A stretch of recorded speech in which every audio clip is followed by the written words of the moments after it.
We provide you the platform to turn your dreams into reality. Give wings to your aspirations with KR Mangalam University. Pakistan में अहमदिया मुस्लिम समुदाय के खिलाफ धार्मिक स्वतंत्रता की घेराबंदी और बढ़ गई है।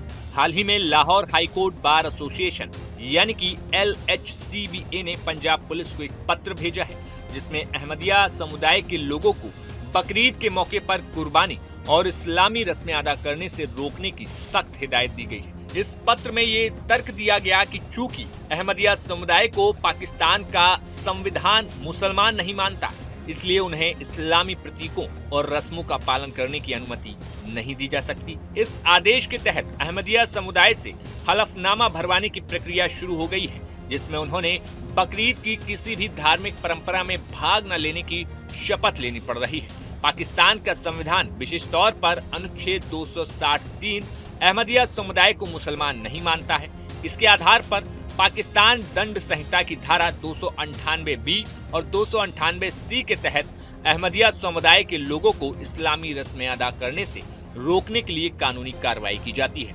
इन धाराओं के तहत यदि कोई अहमदिया व्यक्ति खुद को मुसलमान कहता है या इस्लामी रस्में अदा करता है तो उसे जुर्माना या कारावास की सजा हो सकती है। बता दें कि अहमदिया समुदाय के खिलाफ ये भेदभावपूर्ण रवैया कोई नई बात नहीं है।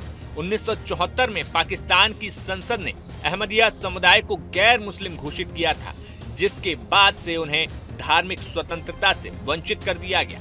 1984 में जनरल जियाउल हक के शासन में अहमदिया समुदाय के लोगों को इस्लामी प्रतीकों का उपयोग करने, नमाज पढ़ने, कुरान की आयतें पढ़ने और इस्लामी त्योहार में भाग लेने से प्रतिबंधित कर दिया गया।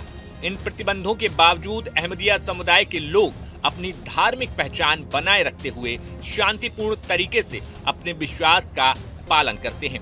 हालांकि पाकिस्तान में अहमदिया समुदाय के खिलाफ भेदभाव और उत्पीड़न के बावजूद अंतर्राष्ट्रीय मानवाधिकार संगठनों ने उनकी धार्मिक स्वतंत्रता की रक्षा की मांग की है।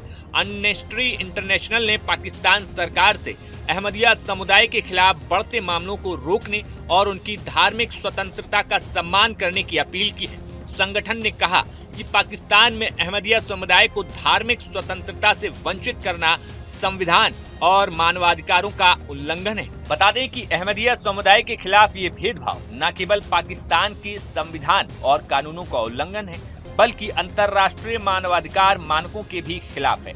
ये आवश्यक है कि पाकिस्तान सरकार अहमदिया समुदाय के धार्मिक अधिकारों का सम्मान करे और उन्हें समानता और धार्मिक स्वतंत्रता प्रदान करे।